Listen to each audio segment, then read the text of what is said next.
Hello students, तो कैसे हो आप सभी। आशा करता हूँ बहुत बहुत बहुत अच्छे होंगे। तो बिहार स्कूल एग्जामिनेशन बोर्ड के बायोलॉजी का जो 5 फरवरी को आज एग्जामिनेशन हुआ है, उसका मैं एग्जामिनेशन के बाद जो है वो सोल्यूशन ला रहा हूँ। तो सारे क्वेश्चंस को आप मिला लीजिए कि कितना सही है कितना गलत है।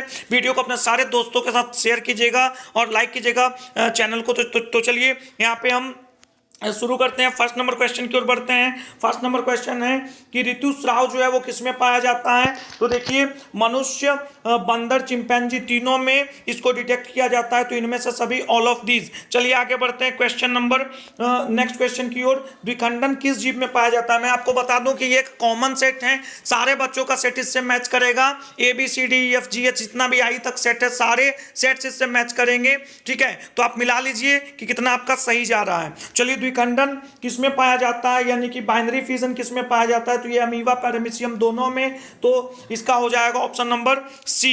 इन इंग्लिश मीडियम, हिंदी मीडियम सारे मिलाते चलेंगे। चलिए, डीएनए अणु में साइटोसिन जो है वो 18% है। तो एडेनिन की प्रतिशतता क्या होगी।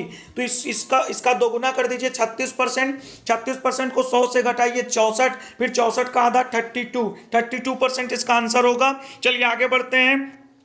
बिडाल टेस्ट जो है, बिडाल परीक्षण जो है वो किसको डिटेक्ट करने के लिए किया जाता है। तो ये टाइफाइड को डिटेक्ट करने के लिए किया जाता है, ऑप्शन नंबर बी। चलिए आगे बढ़ते हैं। HIV किस प्रकार के कोशिका पे ये आक्रमण करता है। तो ये टी कोशिका यानी कि टी सेल्स पे जो है वो आक्रमण करता है। चलिए आगे बढ़ते हैं। ऐसे पदार्थ जिनके प्रतिरक्षा अनुक्रिया होती है उसको क्या बोला जाता है। एंटीजन बोला जाता है, यानी एंटीजेंस, ऑप्शन नंबर डी। चलिए आगे बढ़ते हैं। नेक्स्ट क्वेश्चन है, 1 सेकेंड। ओके,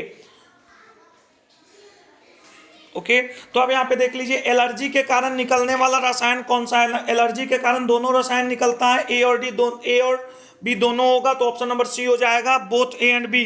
चलिए आगे बढ़ते हैं। निम्नलिखित में से कौन नर युग्मक से संयोजन कर जो है वो भ्रूण पोष बनाता है। तो द्वितीयक केंद्रक यानी कि सेकेंडरी न्यूक्लियस। ठीक है, ये नर युग्मक से संयोग करके, यानी फेल गैमेट से संयोग करके ये क्या बनाता है, मेल गैमेट से संयोग करके, और ये जो है वो भ्रूण पोष बनाता है, एंडोस्पर्म बनाता है। ऑप्शन नंबर डी होगा। चलिए आगे बढ़ते हैं नेक्स्ट क्वेश्चन की ओर। एक जीन जोड़ा जो दूसरे जीन जोड़े के प्रभाव को दबा देता है, इसे इपिस्टेटिस कहा जाता है। ऑप्शन नंबर ए इसका राइट आंसर होगा। चलिए आगे बढ़ते हैं। ट्रांसफर RNA में पाए जाने वाले 3 क्षारकों का क्रम जो संदेशवाहक RNA कोडॉन से बंधता है उसको क्या बोलते हैं। उसे बोला जाता है टर्मिनेशन कोडॉन, यानी ऑप्शन नंबर डी इसका राइट आंसर होगा। चलिए आगे बढ़ते हैं नेक्स्ट क्वेश्चन की ओर। ओके, तो जो हमारा नेक्स्ट क्वेश्चन है वो है, अधिक अल्कोहल लेने से शरीर का कौन सा भाग जो है प्रभावित होता है। लिवर यानी यकृत, ऑप्शन नंबर बी। चलिए आगे बढ़ते हैं। मेंडल का जो नियम है वो किसके अपवाद में है। ठीक है, मेंडल के नियम का एक अपवाद है। मेंडल के नियम का अपवाद है सहलग्नता, यानी ऑप्शन नंबर सी इसका राइट आंसर होगा। चलिए आगे बढ़ते हैं। निम्नलिखित में से कौन यौन संचारित रोग है। तो सिफिलिस जो है वो यौन संचारित रोग है, ऑप्शन नंबर डी इसका राइट आंसर होगा। हिंदी इंग्लिश दोनों मिलाते जाएंगे। डोडो क्या है। तो डोडो एक विलुप्त प्रजाति, ऑप्शन नंबर ए इसका राइट आंसर होगा। Extinct species. ठीक है, बिना उड़ने वाली एक पक्षी थी। फिर कौन सा द्विगुणित संरचना है। तो जायगोट जो है, युग्मनज जो है वो एक द्विगुणित संरचना है। चलिए आगे बढ़ते हैं। जो सिंघाड़ा है वो कैसा पौधा है। तो सिंघाड़ा एक मतलब कौन सा जलोद्भिद है, कौन सा हाइड्रोफाइटिक है। तो ट्रैपा यानी सिंघाड़ा जिसको बोला जाता है वो हाइड्रोफाइटिक है। चलिए आगे बढ़ते हैं। सर्टोली कोशिकाएं किसमें पाई जाती है। तो सर्टोली कोशिकाएं पाई जाती है वृषण में, यानी टेस्टिस में, option number A right answer. चलिए, मनुष्य में गुणसूत्रों, पुरुष में गुणसूत्रों की संख्या क्या है। तो देखिए 44 कॉमन होता है, और X/1 गुणसूत्र जो होता है इसका एक जोड़ा वो होता है अलग, है ना, जो कि बच्चा, जो कि लड़का पैदा होने के लिए रेस्पॉन्सिबल होता है। ऑप्शन नंबर बी इसका राइट आंसर होगा। चलिए आगे बढ़ते हैं। गेंडा अभ्यारण्य किस राज्य में है। रीनो सेंचुरी, ये है असम में, है ना, ऑप्शन नंबर ए काजीरंगा। चलिए आगे बढ़ेंगे। RNA के पाइरिडीन में कौन पाया जाता है। तो साइटोसिन और थाइमिन पाया जाता है, ऑप्शन नंबर ए इसका राइट आंसर होगा। चलिए आगे बढ़ते हैं। निम्नलिखित में से कौन ग्रीन हाउस गैस नहीं है। नाइट्रोजन एक ग्रीन हाउस गैस नहीं है, ऑप्शन नंबर डी इसका राइट आंसर होगा। कान्हा राष्ट्रीय उद्यान किसके लिए प्रसिद्ध है। बाघों के लिए प्रसिद्ध है, टाइगर्स के लिए, ऑप्शन नंबर बी इसका राइट आंसर होगा। चलिए, निम्नलिखित में से कौन आहार श्रृंखला का सही क्रम है। तो घास, बकरी और शेर, है ना, ये बकरी घास खाएगी और बकरी को शेर खाएगा, ऑप्शन नंबर सी इसका राइट आंसर होगा। Grass, goat and lion. Gamete निर्माण निर्माण को क्या बोला जाता है? इसको बोला जाता है गैमेटोजेनेसिस, है ना। ये मायोसिस का एक टाइप है, ऑप्शन नंबर ए। चलिए आगे बढ़ते हैं। राष्ट्रीय उद्यान में सुरक्षा प्रदान की जाती है, ये पूरे इकोसिस्टम को सुरक्षा प्रदान करता है, यानी कि संपूर्ण पारिस्थितिकी तंत्र को। ऑप्शन नंबर आगे बढ़ते हैं नेक्स्ट क्वेश्चन की ओर। द्वितीयक उत्पादकता किससे संबंधित है?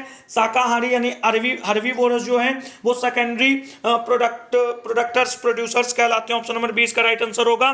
पास्चुराइजेशन में दूध को लगभग 161 डिग्री फ़ारेनहाइट यानी कि बोल सकते हैं लगभग 71 डिग्री सेल्सियस पे गर्म किया जाता है। ऑप्शन नंबर सी है। दूध को जरूरी नहीं है, किसी भी तरल को जैसे कि अल्कोहल को भी आप गर्म कर सकते हैं। चलिए आगे बढ़ते हैं। पराग भित्ति होती है द्विस्तरीय यानी कि डबल लेयर्ड, ठीक है। चलिए आगे बढ़ते हैं। टी लिम्फोसाइट कहाँ उत्पन्न होता है? ये बोन मैरो में उत्पन्न होता है, अस्थि मज्जा में, और ये नॉर्मली उत्पन्न होता है। टी लिम्फोसाइट अस्थि मज्जा में बनता है और थाइमस से भी इसका रिलेशन है, लेकिन इसका अस्थि मज्जा राइट आंसर होगा। चलिए आगे बढ़ते हैं। कौन से पौधे कीटभक्षी हैं? तो दोनों पौधे जो हैं, है ना, दोनों के दोनों ए और बी ये कीटभक्षी। ऑप्शन नंबर सी इसका राइट आंसर होगा। चलिए आगे बढ़ते हैं। कौन सा उभयलिंगी प्राणी है? तो केचुआ यानी कि अर्थवॉर्म एक उभयलिंगी प्राणी है, मेल फीमेल दोनों पार्ट इसमें होता है। क्लोरेला क्या है? क्लोरेला एक शैवाल का टाइप है। ऑप्शन नंबर ए इसका राइट आंसर होगा। क्राइजीन बाल कृमि किस फसल को बचाता है? ये बचाता है कपास को यानी कि कॉटन को। ऑप्शन नंबर ए इसका राइट आंसर होगा। निम्न में डीएनए में कौन सी प्यूरिन बेस पाई जाती है? इसमें पाया जाता है एडेनिन और गुआनिन। ऑप्शन नंबर सी इसका राइट आंसर होगा।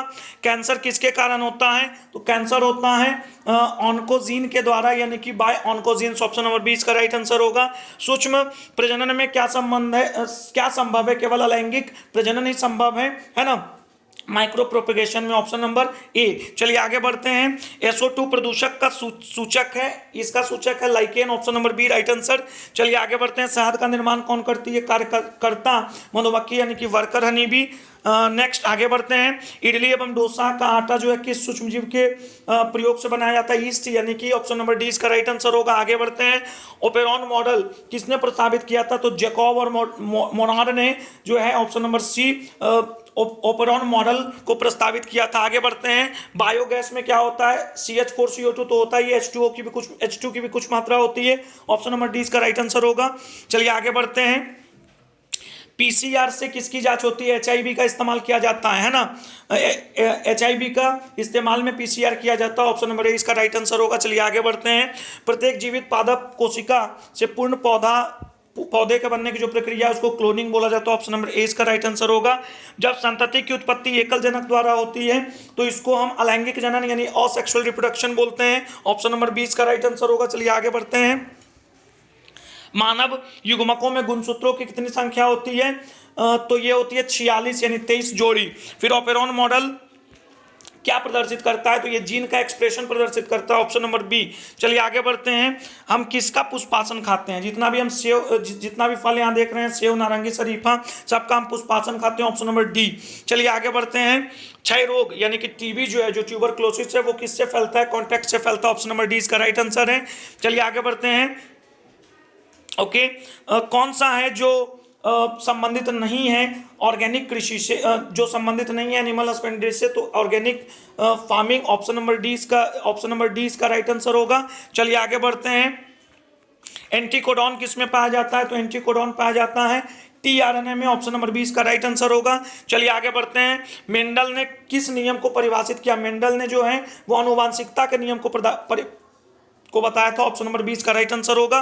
तो इसी प्रकार से जो है वो आपको सारे क्वेश्चंस करवाए गए। आप मिला लीजिए आपका कितना सही गया वो आप कमेंट में बता सकते हैं। अगर एक आध क्वेश्चन आगे पीछे हुआ हो तो क्षमा कीजिएगा, सबसे पहले सबसे फास्ट आप लोग के लिए लेके आता हूं। तो मिला लीजिए, कमेंट कीजिए कितना सही गया। अगर कोई आंसर एक आध आपको लगता है गलत तो आप कमेंट कर सकते हैं। वीडियो को ज़्यादा से ज़्यादा शेयर कीजिए हर व्हाट्सएप ग्रुप में और हर फेसबुक पेजेस पे। हमारे चैनल को सब्सक्राइब कीजिए, वीडियो को लाइक कीजिए। मिलता हूँ इसी ऊर्जा के साथ अपने नेक्स्ट वीडियो में। आज के लिए इतना ही। जय हिंद।